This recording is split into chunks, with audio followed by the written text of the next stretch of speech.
Palavra da Verdade, com Hernandes Dias Lopes.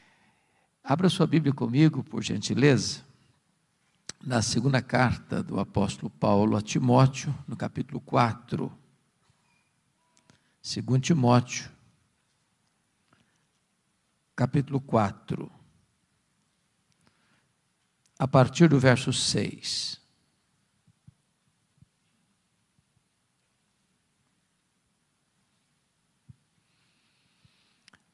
Todos vocês sabem que das 13 cartas que Paulo escreveu, esta é a última carta. E Paulo escreve esta carta da sua segunda prisão em Roma. Ele escreve essa carta na masmorra mamertina, uma prisão insalubre, escura, fétida, de onde as pessoas saíam leprosas ou para o martírio. Paulo escreve essa carta não como um apóstolo, um pregador, mas ele escreve essa carta debaixo de uma pesada acusação de ser um malfeitor, um bandido, um criminoso. Acusado de ser o líder dos incendiários de Roma. Paulo escreve essa carta depois de ter todos os irmãos da Ásia o abandonado, e até Timóteo, seu filho, estar com vergonha dele. Paulo escreve essa carta depois de ser condenado à pena de morte, no corredor da morte, aguardando o dia da sua execução. É com esse sentimento que ele vai relatar para nós suas últimas palavras registradas na Bíblia antes de morrer. Portanto, o texto que vamos ler tem um peso enorme, uma carga emocional profunda, e é com esse sentimento que eu convido você a considerar essa passagem. Paulo escreve assim: quanto a mim, eu já estou sendo oferecido por libação, e o tempo da minha partida é chegado. Combati o bom combate, completei a carreira, guardei a fé.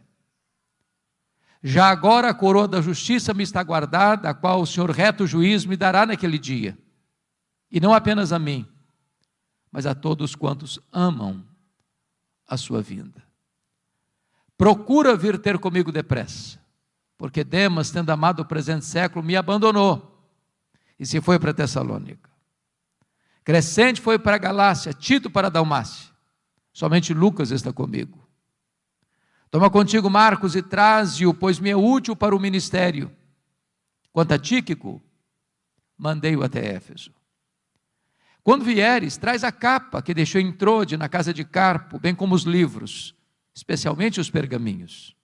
Alexandre, o latoeiro, causou-me muitos males.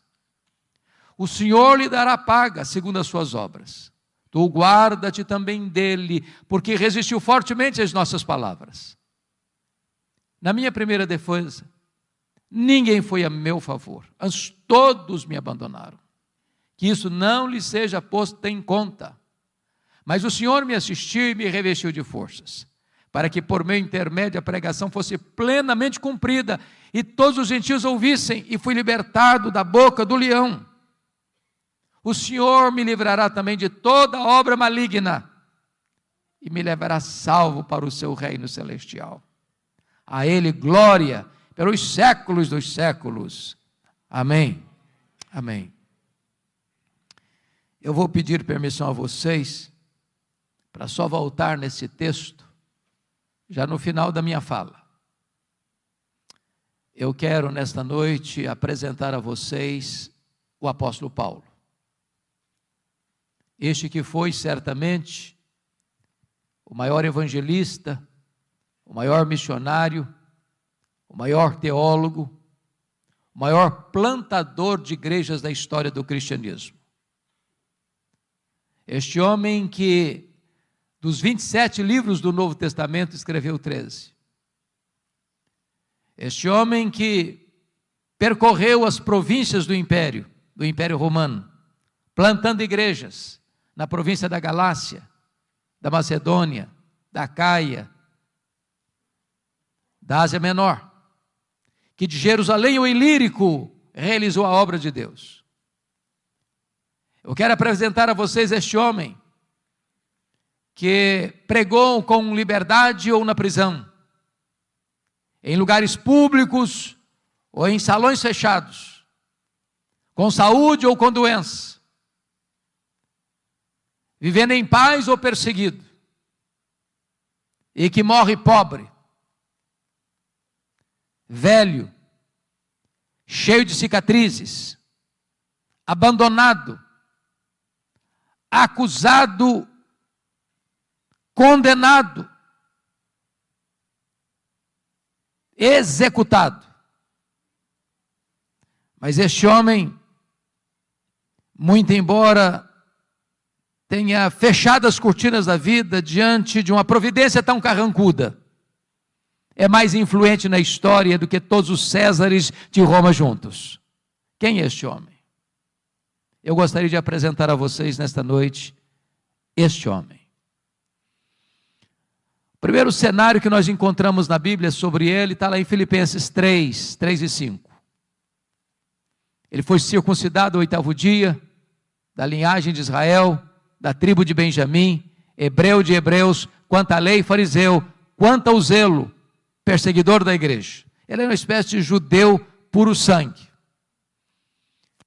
Diz Atos 22, versículo 3, que ele nasceu em Tarso da Cilícia e foi enviado para lá, onde morava sua irmã, para estudar aos pés do grande rabino Gamaliel, neto do famoso rabino Hilel, para tornar-se um dos expoentes do judaísmo do primeiro século.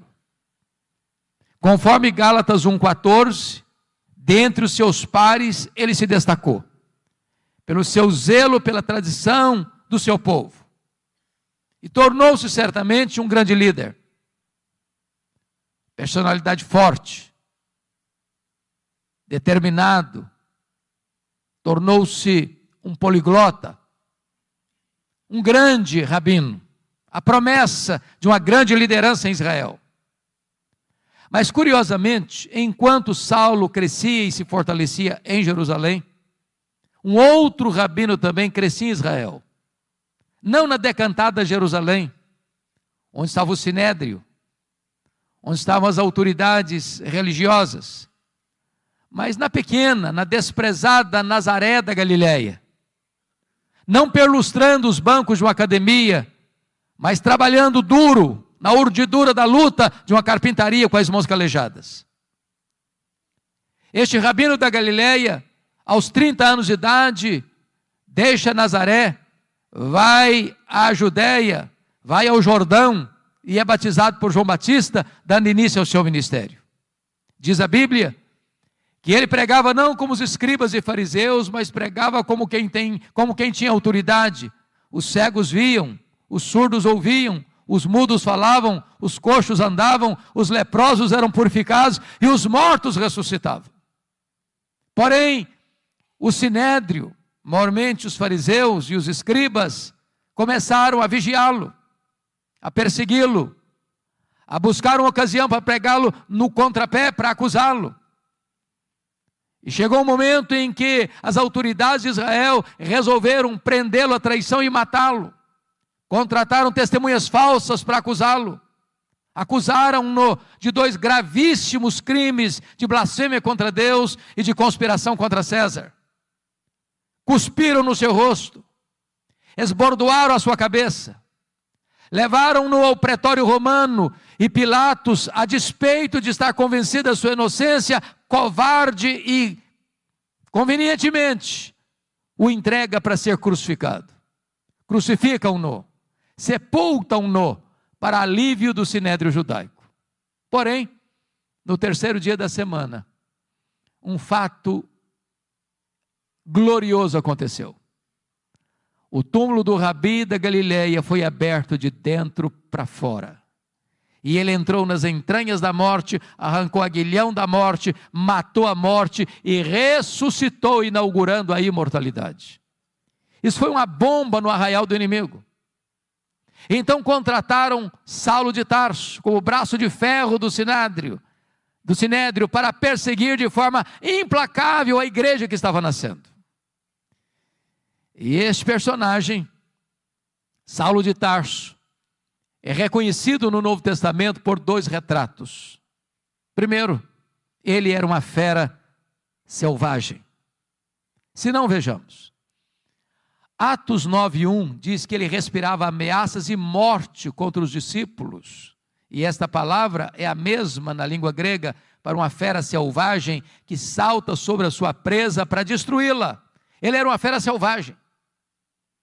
Aliás, diz o texto lá em 1 Timóteo 1,13 que ele era um perseguidor, blasfemo e insolente. 1 Coríntios 15:9 diz que ele se sentiu o menor dos apóstolos porque ele perseguiu a igreja de Deus.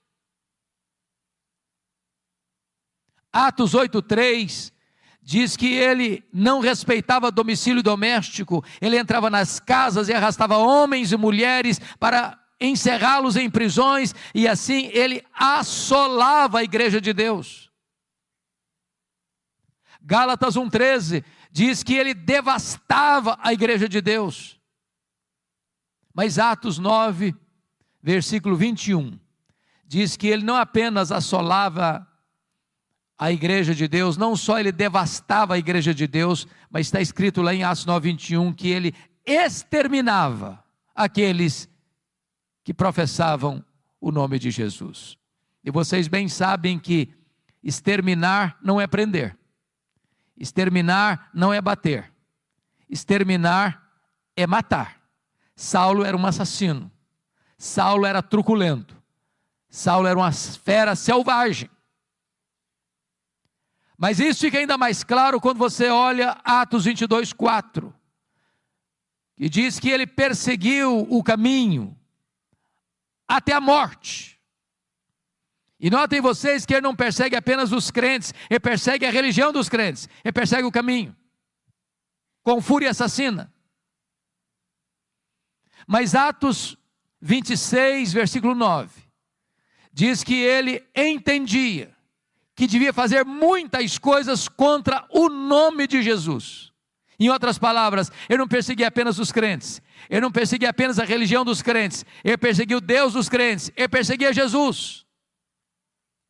Mas Atos 26:10 diz que ele encerrou muitos, não poucos, não alguns, mas muitos dos santos em prisões, e contra esses muitos ele dava o seu voto quando os matavam. Ele não mandou matar pouca gente não, muita gente, muitos discípulos. Ele era um serial killer, ele era um assassino em série, ele era um homem bárbaro, ele era um sanguinário, ele era uma fera selvagem. Mas Atos 26:11 disse que por todas as sinagogas ele perseguia os cristãos, forçando-os a blasfemar. E até por cidades estranhas ele os perseguia. Agora notem vocês que Saulo não perseguia os crentes apenas fisicamente, perseguia-os também psicologicamente. Ele entrava numa sinagoga e dizia para os crentes assim: ou você nega Jesus ou eu te prendo, ou você nega Jesus ou eu te bato, ou você nega Jesus ou eu te mato. Ele era uma fera selvagem. Mas o Novo Testamento nos apresenta um segundo quadro desse homem. Ele não era apenas uma fera selvagem, ele era um touro indomável. Esta figura está lá em Atos 26:14. Quando o próprio Senhor Jesus Cristo aparece para ele no caminho de Damasco, quando ele furiosamente marchava para Damasco para prender os cristãos, e o Senhor disse para ele: Saulo, Saulo, por que me persegues? Dura coisa te é recalcitrares contra os aguilhões. Eu fui criado na região rural, e eu vi, pastor Lutero, muitas vezes alguém amansando um boi para o trabalho doméstico. E o principal instrumento para se amansar um boi bravo e torná-lo dócil e útil é o aguilhão. é o aguilhão. Às vezes, meus irmãos, nós temos a ideia de que o Espírito Santo só começou a trabalhar na vida de Saulo ali no caminho de Damasco. Isso não é um fato. Todas as vezes que Saulo entrava numa casa e arrastava homens e mulheres para a cadeia, todas as vezes que Saulo entrava numa sinagoga e forçava os crentes a blasfemarem, e esses crentes, em vez de blasfemarem, estavam dispostos a sofrer e a morrer por causa da sua fé, e Saulo mandava matar essa gente que negava ou que recusava-se a negar a Cristo, era o Espírito Santo ferroando esse touro bravo, era o Espírito Santo picando a consciência deste homem selvagem, mas ele não quer se curvar, ele não quer ser amansado. Até o dia que, caminhando ele para Damasco, o domador de touro bravos brada desde as alturas e o joga ao chão e diz: Saulo, Saulo, por que me persegues? Dura coisa te é recalcitrares contra os aguilhões. O touro bravo está caído, o touro bravo está vencido, o maior perseguidor do cristianismo está convertido. Encerra-se aqui o primeiro capítulo da sua vida, abre-se um novo capítulo na sua história, a preparação de Saulo para o ministério. Diz a Bíblia que ele ficou cego, e ele é levado aqui da estrada de Damasco para a rua direita, na casa de Judas, onde fica 3 dias cego, orando. E então o Senhor aparece a Ananias em uma visão, lá em Damasco, e diz: Ananias, vá à rua direita, na casa de Judas, e impõe as mãos sobre Saulo, ele está orando, para que ele recobre a sua visão. E Ananias responde: mas Senhor, eu tenho ouvido de tanta gente quantos males tem feito este homem aos teus santos em Jerusalém. E o Senhor diz: vai, porque ele é para mim um vaso escolhido. Eu enviarei para longe, aos gentios, aos reis, ao seu próprio povo, e eu lhe mostrarei o quanto importa sofrer pelo meu nome. Diz a Escritura que Ananias foi, que Ananias impôs sobre ele as mãos, escamas como que caíram dos seus olhos, ele ficou cheio do Espírito Santo, e ele se levantou, e ele foi batizado.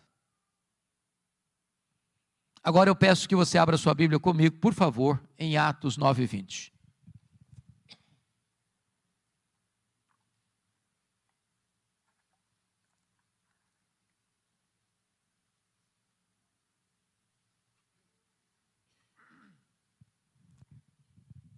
Veja você que logo que ele foi curado, logo que ele foi revestido com o Espírito Santo, logo que ele foi batizado, está escrito que então ele começa a pregar em todas as sinagogas de Damasco, afirmando que Jesus é o Filho de Deus.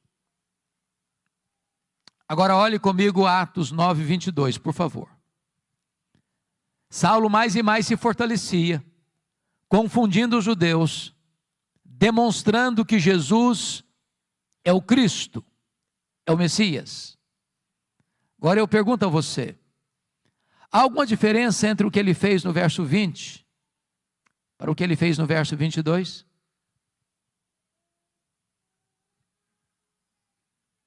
No verso 20 ele afirma que Jesus é o Filho de Deus.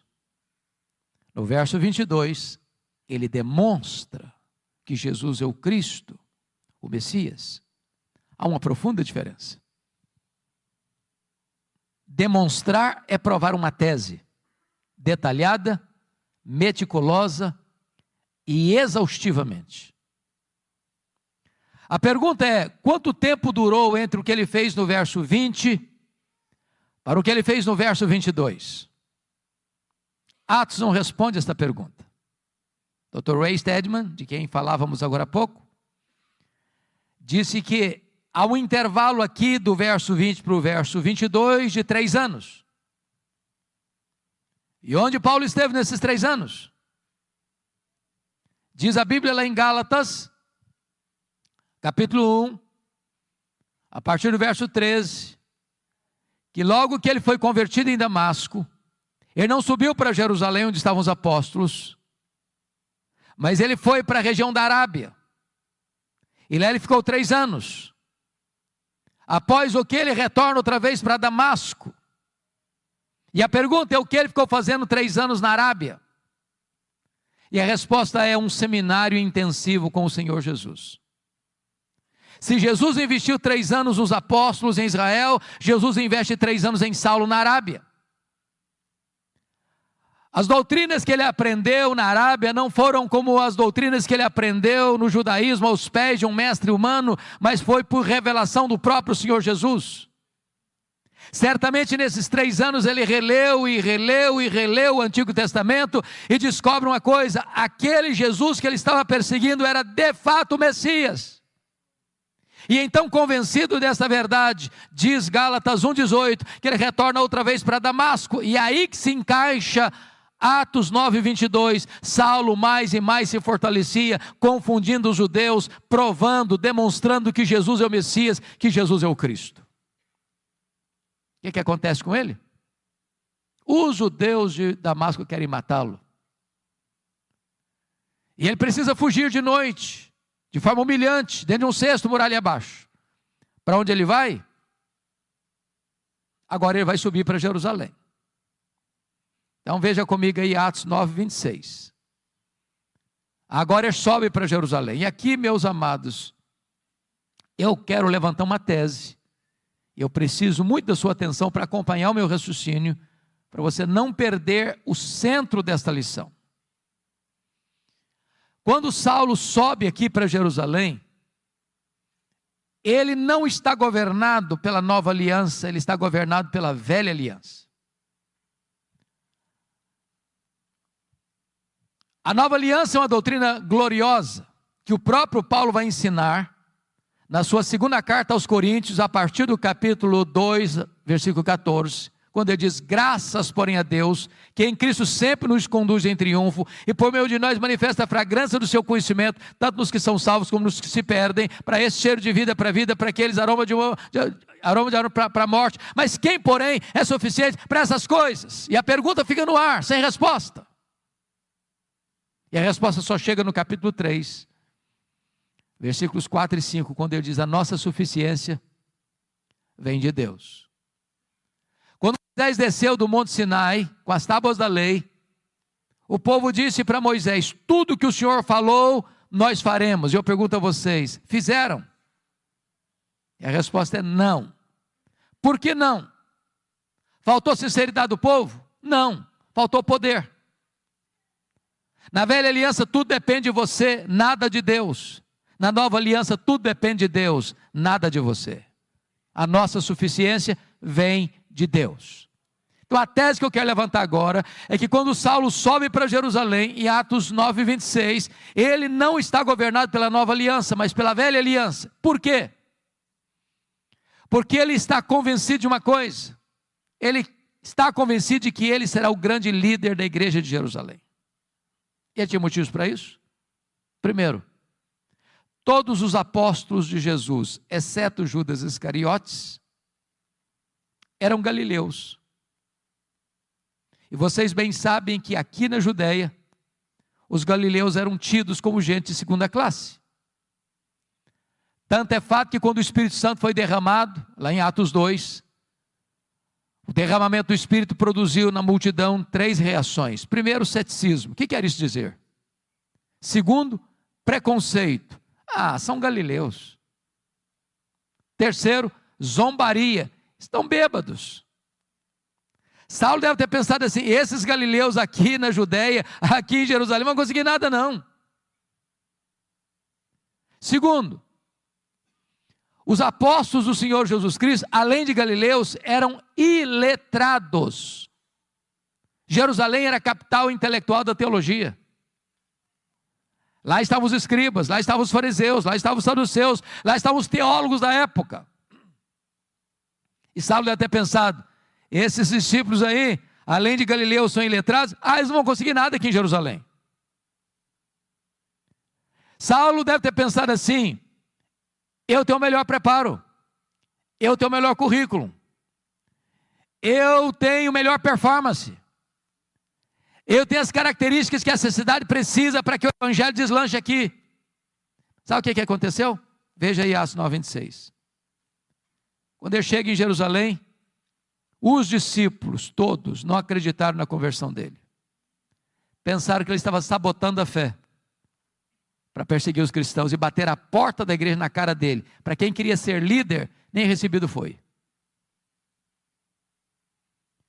Aí Atos 9:27 diz que Barnabé o acolhe, que Barnabé o apresenta aos apóstolos, e que agora ele é acolhido na igreja, e agora ele tem desenvoltura na igreja, agora ele discute com os helenistas, os judeus nascidos fora de Israel, e de repente os helenistas tomam a decisão: nós vamos matar Paulo. E aí Atos 9:29 diz que os discípulos se reuniram e falaram assim para Paulo: olha, você tem que ir embora da nossa igreja, não dá para você ser nosso pastor não. Agora preste atenção no que eu vou lhes dizer. Não é fácil para um pastor estar convencido que deve ficar na igreja, quando os membros da igreja estão convencidos que deve ir embora da igreja. Não é fácil não. Mas sabe o que aconteceu com ele? Ele não foi embora. Mas não era só os crentes que queriam que ele fosse embora não. Atos 22, versículo 17, diz que ele estava no templo orando, quando o Senhor aparece para ele numa visão e diz: vai embora de Jerusalém, porque eles não vão te ouvir. Hoje, gente, ser mandado embora de uma igreja, pelo conselho da igreja, pelos membros da igreja é uma coisa, mas ser mandado embora da igreja pelo próprio Deus, parece que não sobra mais opção. Sabe o que aconteceu com ele? Ele não foi embora. Ele começa a discutir com Deus, ele começa a razoar com Deus: mas Senhor, eu persegui a igreja aqui, quando mataram Estevão, tua testemunha, eu estava presente, consentia nisso, até guardei as vestes daqueles que o apedrejaram. Sabe o que ele está dizendo para Deus? Oh Deus, o Senhor pensa melhor, o Senhor pensa direito, o Senhor não pode cometer esse erro estratégico, se eu sair daqui, essa igreja não vai para frente, eu não posso sair daqui. Sabe o que aconteceu? Deus não mudou, foi Saulo quem teve que mudar e mudar-se. Deus diz: vai. Sabe o que aconteceu com ele? Ele não foi. Foi não. Volta lá para Atos 9:30, porque diz o texto que os discípulos se reuniram e o levaram até Cesareia. Preste atenção, ele não foi, ele foi levado, ele não saiu, saíram com ele. Ele sai de Jerusalém como Ló saiu de Sodoma a reboque. Mas de Cesareia mandaram-no para onde? Para Tarso. E onde era Tarso? A cidade que ele nasceu. Sabe o que Deus está dizendo para esse cara que quer ser líder, que se acha insubstituível? Meu filho, se você pensa que eu preciso de você, você está muito enganado. É você que precisa de mim. Então faz uma coisa, arruma as malas e volta para casa. E sabe quanto tempo ele ficou no molho, no anonimato, longe dos holofotes? Mais de 10 anos. Sabe por quê? Porque eu tinha que aprender primeiro essa grande verdade: tudo depende de Deus, nada depende de mim. Mas o pior não tinha acontecido não. O pior é Atos 9:31. Diz que no dia que Saulo foi embora da igreja de Jerusalém, a igreja passou a ter paz e passou a crescer. Você quer coisa pior para um pastor que isso? No dia que ele vai embora da igreja, todos os problemas da igreja se resolvem e a igreja deslancha. Deus primeiro trabalha em nós, para depois Deus trabalhar através de nós. Tudo depende de Deus, nada depende de nós.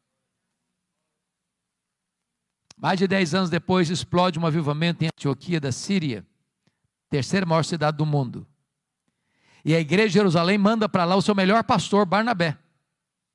Quando Barnabé chega lá e vê a graça de Deus prosperando, ele se alegra demais, lembrou-se de Saulo, e vai atrás de Saulo lá em Tarso, e o apanha e o leva para Antioquia, e durante um ano eles ensinaram uma multidão de discípulos. Quando a igreja estava reunida, orando e jejuando, o Espírito Santo apareceu e disse: separai-me agora a Barnabé e a Saulo para a obra que os tenho chamado. Preste atenção, a quem o Espírito Santo separou? Não foi Saulo e Barnabé, foi Barnabé e Saulo. Você já foi reserva alguma vez? Já ficou na sombra de alguém alguma vez? Saulo não era o líder, ele era o liderado. Deus ainda estava trabalhando nele. Ele tinha que entender com clareza que tudo depende de Deus, nada depende de nós. Diz a Escritura que eles estão indo agora, chegando em Pafos, quando o procônsul Sérgio Paulo se interessa pelo Evangelho, quer ouvir o Evangelho, mas o seu mágico a tiracola Elimas quer impedir o procônsul de se converter, porque se o procônsul se converte, ele perde o emprego de mágico. Era uma questão de interesse. Então diz a Bíblia que Saulo, também chamado Paulo, cheio do Espírito Santo, disse ao mágico: ó servo do diabo, até quando perverterás os retos caminhos de Deus? Pois ficarás cego. E o mágico fica cego, e os olhos do procônsul são abertos, e ele é convertido ao Senhor Jesus. E a partir dali, Saulo deixa de usar o seu nome judaico Saulo, para usar o seu nome romano Paulo, e a partir de então, ele se transforma no maior líder do cristianismo. Sabe por quê? Porque aprendeu que tudo depende de Deus, nada depende de nós. Atos 13:13 diz que ele chega em Perge da Panfilha, e em Perge da Panfilha, o jovem Marcos, ou João Marcos, ou Marcos, que era primo de Barnabé, abandona os dois missionários e volta para a casa da sua mãe em Jerusalém. É muito curioso isso, porque a Bíblia não diz por que o Marcos voltou para a casa da mãe dele. Nós poderíamos cogitar 3 possibilidades. Talvez uma delas seja a verdade dos fatos. Talvez a primeira fosse assim: bom, ele era muito moço, muito jovem, empolgado, pensou que missões fosse turismo. Quando percebeu que não era turismo, ele se decepcionou e voltou. Pode ser, não sei. Talvez uma segunda possibilidade, que quando eles saíram de Antioquia da Síria, o líder da caravana era o primo dele, o Barnabé. Em Pafos, a liderança muda das mãos de Barnabé para Paulo. Ele deve ter pensado: sob a liderança do meu primo, eu tinha coragem de ir, na liderança do outro eu não vou não. Mas há uma terceira possibilidade, eu particularmente creio nessa terceira possibilidade. Está escrito em Gálatas 4, a partir do versículo 13, até o versículo 15, que Paulo pregou o evangelho pela primeira vez na Galácia, Antioquia da Pisídia, Icônio, Derbe e Listra, por causa de uma enfermidade física. Pergunta: que enfermidade física era essa? Talvez a mesma que Paulo se refere em 2 Coríntios 12:7, um espinho na carne, mensageiro de Satanás, para me esbofetear, a fim de que eu não me ensoberbeça. Então, notinha de rodapé: o espinho na carne de Paulo procedeu de Deus ou do diabo? E a resposta categórica é: procedeu de Deus. Como é que você sabe? Por causa do propósito, para que ele não se ensoberbecesse. Alguém tem dúvida que o diabo trabalha 24 horas para fazer da gente um balão, um pavão, uma bola de orgulho? Mas se o espinho na carne procedeu de Deus, como é que o diabo batia na cara dele com esse espinho? Porque esse é o papel do diabo. Quando a providência é carrancuda, o diabo chega sorrateiramente e pergunta assim: e aí, você não é crente? Você não está fazendo a obra de Deus? Você não é fiel a Deus? Está passando essa magrela toda, está doente, está sofrendo. Se Deus gostasse de você, se Deus se importasse com você, você não estava nessa. O diabo quer vender essa propaganda de que ser crente é viver numa estufa, blindado. O Senhor Jesus nunca prometeu que nós não teríamos aflições nessa vida. Ele prometeu estar conosco todos os dias até a consumação dos séculos. Dizem os estudiosos que essa região de perto da Panfilha, onde João Marcos abandonou os dois missionários, era uma região alagadiça, pantanosa, com forte incidência de malária. E é muito provável que Paulo contraia uma malária aqui, porque não consta que Paulo tenha saído doente de Antioquia da Síria, mas consta que ele chegou doente na Galácia. Antioquia da Pisídia, Icônio, Derbe e Listra. E essa doença naquela época era tão severa e não tinha tratamento adequado, que dava uma dor de cabeça alucinante e afetando inclusive a visão. E os crentes da Galácia disseram que, se possível fosse, eles teriam arrancado os próprios olhos para dá-los a Paulo. Dá-nos a impressão que Paulo tinha um problema de visão. É por isso que ele propriamente não escrevia suas cartas, ele usava uma pessoa para escrever e depois pegava a pena para dar a selação final. Talvez por isso ele chamou o sumo sacerdote parede branqueada, porque via tudo meio lusco-fusco. Bom, o certo é que o João Marcos retorna para a casa da mãe dele, e os dois missionários sobem as montanhas do Cáucaso, e chegam lá em cima, na Galácia do Sul, e pregam com poder, com graça, com dureza, com lágrimas, com sangue, mas deixando para trás igrejas estabelecidas, lideranças eleitas, e a igreja marchando vitoriosamente. Agora eles retornam para a igreja base, a igreja de Antioquia da Síria, e observe comigo que está escrito aí em Atos 14, 26 e 27. Reunida a igreja, relataram quantas coisas fizera Deus, e como Deus abrira a porta do evangelho para os gentios. Preste atenção nisso. Há espaço para testemunho na igreja, mas não há espaço para projeção humana na igreja.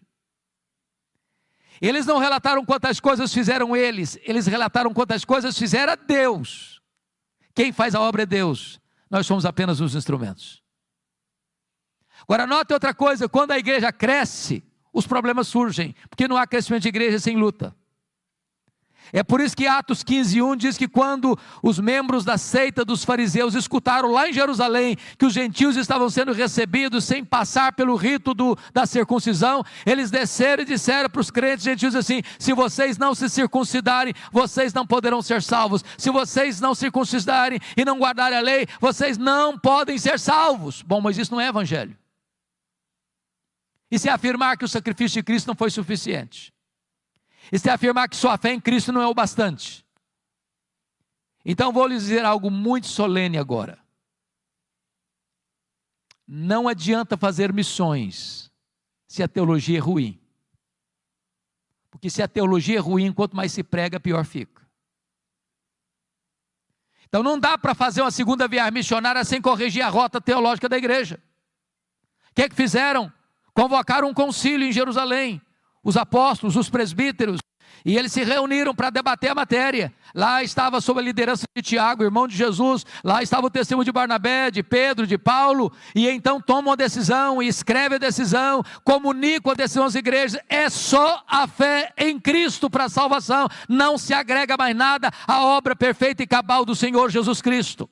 Agora a teologia está boa, agora Paulo precisa voltar, e agora note comigo Atos 15:36.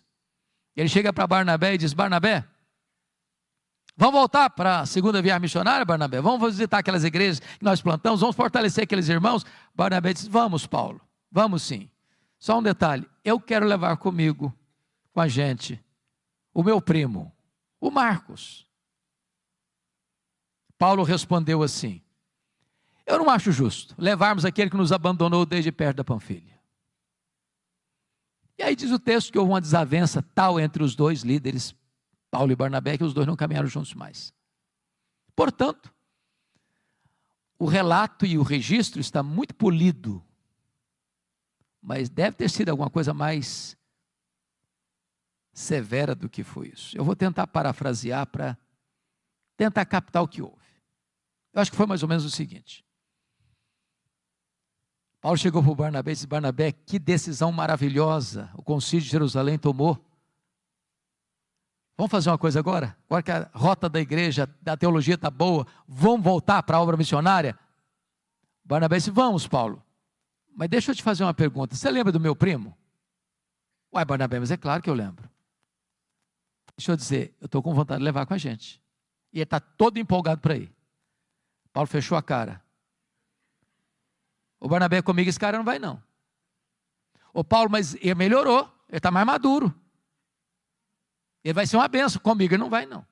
Mas Paulo, deixa eu te falar, você não pode ser tão duro assim não. Vamos dar uma chance para o menino, comigo ele não vai. Mas Paulo, ele vai ser útil para nós, comigo ele não vai, Barnabé. Pronto, acabou, não vai. Deixa eu dizer uma coisa, notinha de rodapé. Os líderes da igreja não deviam brigar não, sabia? Mas às vezes brigam. Mas até quando os líderes brigam, o plano de Deus não pode ser frustrado. Porque agora, em vez de uma caravana, tem duas. Barnabé pega o Marcos e leva lá para Chipre. Paulo pega um profeta da igreja de Jerusalém, Silas, e vai para outra direção. Eu fico imaginando se não tivesse um Barnabé na vida do Marcos. Você já se sentiu persona não grata alguma vez? Já se sentiu descartado alguma vez? Já escutou de alguém comigo que você não trabalha? Você não tem perfil? Eu não acredito nos seus dons, não acredito nos seus talentos, não acredito em você? Barnabé investiu no menino. Mais tarde Pedro discipulou esse Marcos. Mais tarde esse Marcos foi o primeiro evangelista a escrever o evangelho. Foi o primeiro evangelho a ser escrito, foi Marcos. Mais tarde Paulo vai dizer: ô Timóteo, quando você vier aí, meu filho, traz o Marcos aí com você. Ele me é útil para o ministério. O plano de Deus passa pela viagem de Paulo e Silas. E Paulo quer entrar na Ásia. O Espírito de Deus o impede de entrar na Ásia. E de repente ele escuta a voz de um varão macedônio: passa Macedônia, ajuda-nos. E ele entra na Macedônia, ele entra na Europa. E louvado seja Deus. Talvez você e eu estejamos aqui nesta noite porque o Espírito Santo inclinou a obra missionária para o Ocidente, não para o Oriente naquele tempo. Mas não foi com facilidades não, porque lá em Filipos diz a Bíblia que sob a orientação de Deus, Paulo e Silas são presos, são açoitados em praça pública, são jogados dentro de um cárcere interior.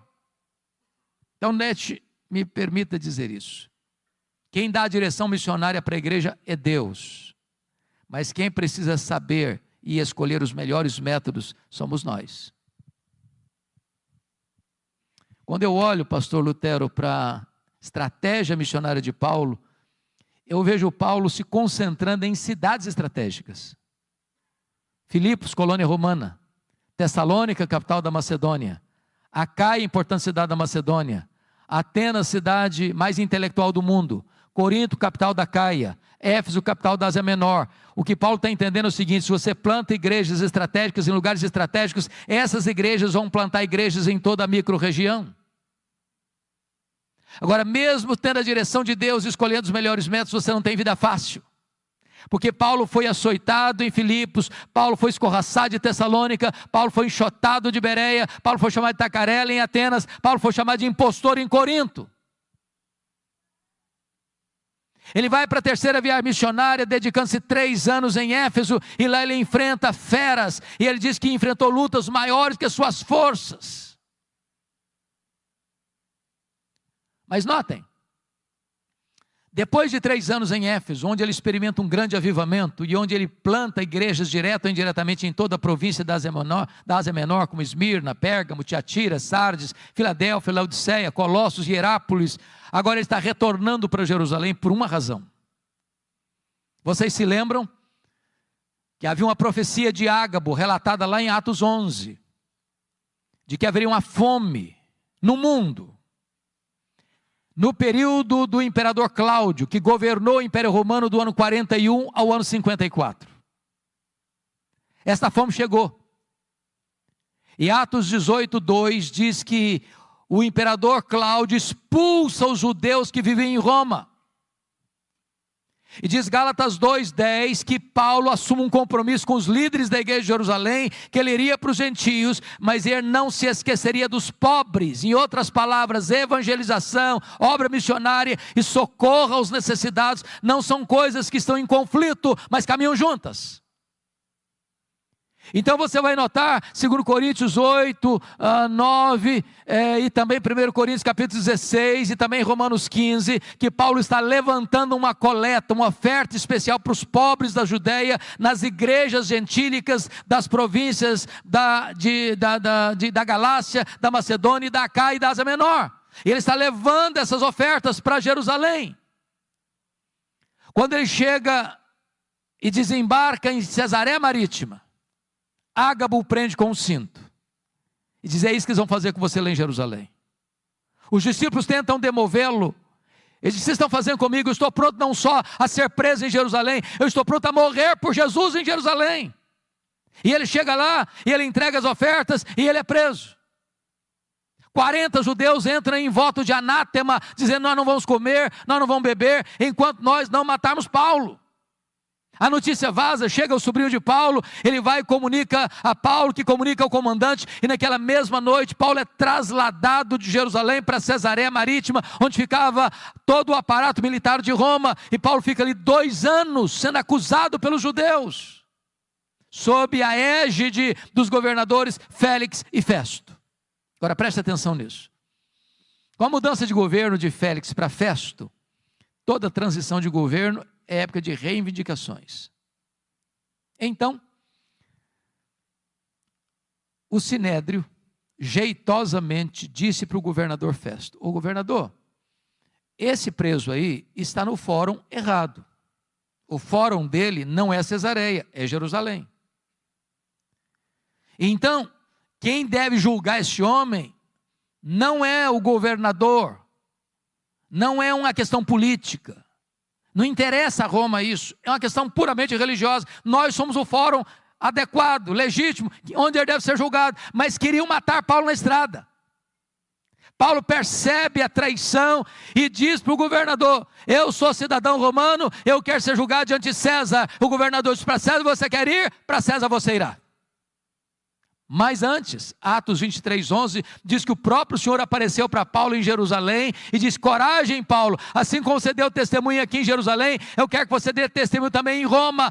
Paulo quer ir para Roma, Deus o quer em Roma, mas quando ele parte para ir para Roma, ele enfrenta um naufrágio. Você pode entender isso? Tinha 276 pessoas dentro daquele navio. O pânico, o medo tomou conta de todo mundo. 14 dias sem saber se era dia ou noite. Ninguém conseguia comer, era um pânico todo, a morte mostrava a carranca para eles. Quando tudo parecia perdido, um anjo de Deus apareceu para Paulo dentro do navio e disse: coragem, Paulo, ninguém vai morrer, eu entreguei toda essa gente na sua mão, mas é necessário que vocês vão dar numa ilha. E aí eles começam a orar. A oração mais óbvia que eu vejo na Bíblia, eu não encontro nenhuma oração mais óbvia do que essa. Sabe por que eles oraram? Para o dia amanhecer. Você já orou para o dia amanhecer? Porque o dia amanhece se você orar. E se você não orar, ele amanhece do mesmo jeito. Mas por que eles oraram para o dia amanhecer? É que tem hora que a escuridão da alma é tão densa, que você diz: meu Deus, eu não aguento mais. Ou o dia amanhece, ou eu pereço. Quando o dia amanheceu, eles avistaram a ilha de Malta. O navio se arrebenta todo, mas ninguém perece, todos se salvam. Os malteses, que eram bárbaros, não falavam o grego, prepararam uma grande fogueira para aquecê-los.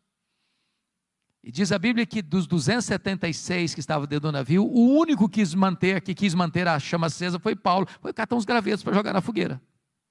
Quando ele pega aquele punhado de gravetos e joga na fogueira, do fogo brota uma víbora que prende na mão do Paulo.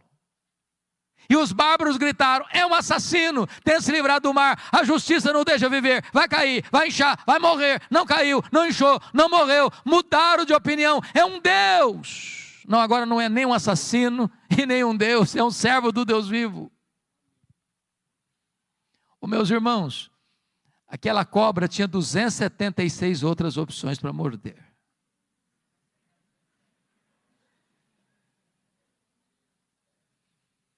Pois bem, agora Paulo fica os 3 meses de inverno pesado ali na ilha de Malta, porque era a providência de Deus. Sabe por quê?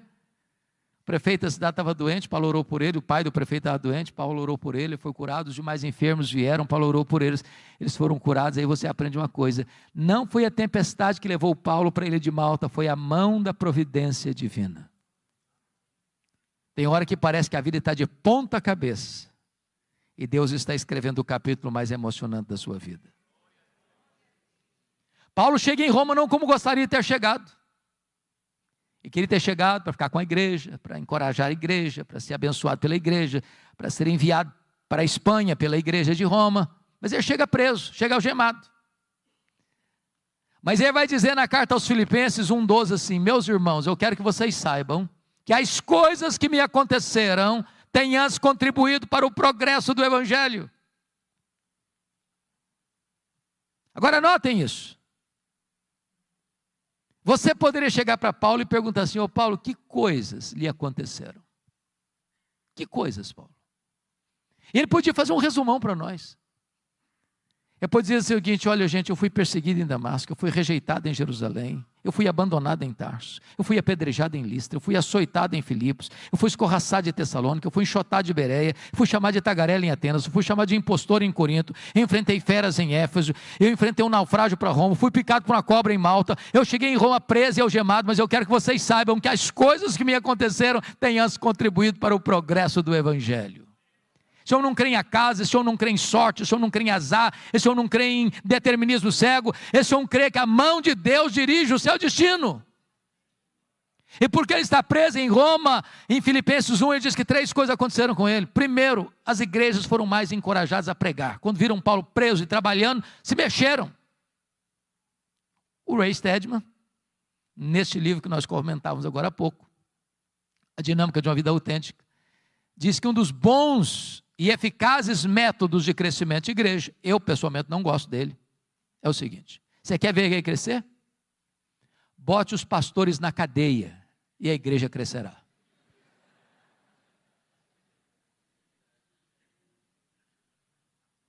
Segundo, porque Paulo estava preso, diz ele que toda a guarda pretoriana tomou conhecimento das suas cadeias em Cristo. E a pergunta é: o que era a guarda pretoriana?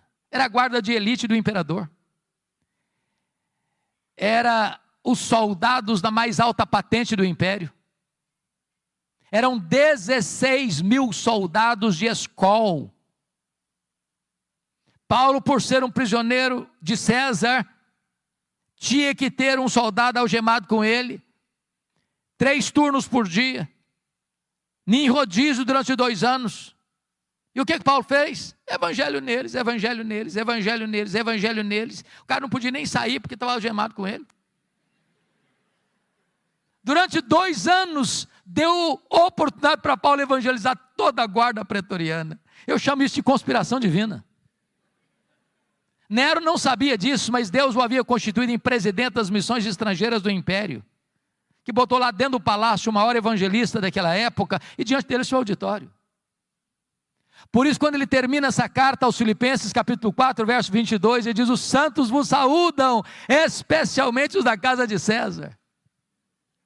Terceiro, porque Paulo estava preso, ele não podia visitar as igrejas, como era seu costume. O que ele fez? Começou a escrever cartas, as cartas da primeira prisão. Filipenses, Efésios, Filipenses, Colossenses, Filemon. Se Paulo estivesse solto, provavelmente nós não teríamos essas joias na nossa Bíblia. Então entenda uma coisa: quando as coisas parecem estar fora de controle na sua vida, Deus está no controle e está escrevendo o capítulo mais importante da sua vida. Dessa primeira prisão, Paulo orou para sair, pediu oração para sair, e de fato saiu. Eu acho que ele fez a 4ª viagem missionária. Deixou Tito em Creta, deixou Timóteo em Éfeso, passou por Nicópolis, muito provavelmente foi à Espanha, como era seu desejo. Mas um fato acontece nesse interregno. No dia 17 de julho do ano 64, a cidade de Roma, a maior cidade do mundo, mais populosa, mais rica, mais poderosa, a cidade eterna, a capital do império, é incendiada. 7 noites e 6 dias de incêndio. Quando o incêndio acabou, o imperador assistia o espetáculo horrendo da torre de Mecenas, vestido de ator, tangendo a sua lira. Ele encontra um bom álibi para botar a culpa do incêndio de Roma nos crentes. Porque dos 14 bairros de Roma, 10 foram devastados.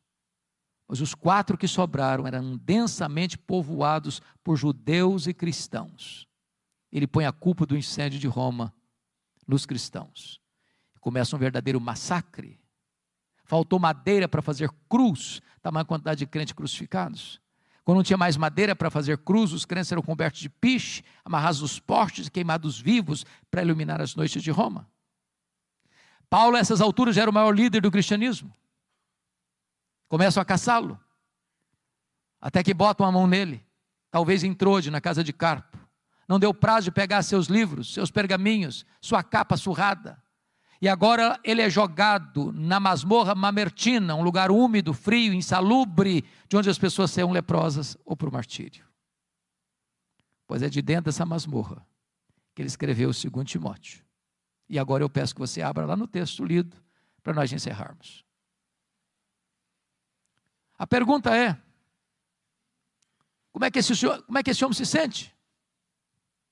Maior teólogo, maior pastor, maior evangelista, maior plantador de igrejas, velho, pobre, cheio de cicatrizes, dentro de uma masmorra, acusado, abandonado, condenado, no corredor da morte, aguardando o dia da sua execução. Como é que esse homem se sente? Pois ele vai fazer para nós uma avaliação da vida, nos versos 6 a 8. Primeiro, ele avalia o seu passado no verso 7. Confira aí comigo, todos os verbos estão no passado. Combati o bom combate, completei a carreira, guardei a fé. Ele está dizendo o seguinte, a vida não foi de amenidades, foi um combate. Eu não larguei a obra de Deus no meio do caminho, não. Eu completei a carreira, eu não negociei a verdade, nem transigi, nem com a minha consciência, não. Eu guardei a fé. Notem comigo no verso 6, que vai fazer uma avaliação do presente agora. Quanto a mim, já estou sendo oferecido por libação, e o tempo da minha partida é chegado. Sabe o que ele está dizendo para Timóteo? Ô Timóteo, Roma vai me matar. Mas deixa eu dizer, Timóteo, não é Roma que vai me matar, não. Eu vou me entregar. E eu não vou me entregar para Roma, não, Timóteo. Eu vou me entregar para Deus, como uma oferta de libação ao Senhor. E tem mais, Timóteo, eu não vou morrer, não. Eu vou partir. Porque a palavra partida aí é um eufemismo para a morte. E essa palavra partida no grego tem 3 significados. Primeiro, essa palavra significava tirar o peso das costas de alguém. Sabe o que é morrer para um crente? Apocalipse 14, 13 diz o seguinte, que é descansar das suas fadigas. Segundo, a palavra partida significa desatar um bote de um tronco e atravessar para o outro lado do rio. Sabe o que é morrer para um crente? É fazer a última viagem da vida rumo à pátria celestial. Terceiro, a palavra partida no grego significa afrouxar as estacas de uma barraca, levantar acampamento e ir para sua casa permanente. Sabe o que é morrer para um crente? É mudar de endereço e ir para a casa do Pai. Paulo não está com medo de morrer, porque sabe em quem tem crido e está pronto indo. Mas agora Paulo vai fazer uma avaliação do seu futuro no verso 8, confira comigo. Já agora a coroa da justiça me está guardada, a qual o Senhor reto juízo me dará naquele dia, e não apenas a mim, mas a todos quantos amam a sua vinda. O que Paulo está dizendo é o seguinte, ô Timóteo, o juiz de Roma, no tribunal de Roma, me considerou culpado, e vai me executar. Mas isso, Timóteo, não me importa. O que me importa de fato é que o reto juiz, diante de quem todos vão ter que comparecer, já me justificou. Eu não tenho mais nenhum crime, nenhum pecado, Timóteo. A minha dívida está paga, eu estou livre, eu estou inculpável diante do tribunal de Deus, porque foi declarado justo por causa da justiça de Cristo imputada a mim. Então, Timóteo, eu não estou indo, Timóteo, para a espada de Roma degolar minha cabeça. Eu estou indo, na verdade, é receber a coroa da justiça do reto juiz. Louvado seja o Senhor. Mas, irmãos, esse homem não é um super-homem. Esse homem não é um super-crente. Esse homem é um homem, como você e eu. E antes de morrer, ele abre o coração e compartilha conosco os últimos sentimentos da sua alma, as lutas que viveu no corredor da morte. E a primeira coisa que ele vai dizer para nós, está no versículo 9, é lidar com o drama da solidão. Procura vir ter comigo depressa.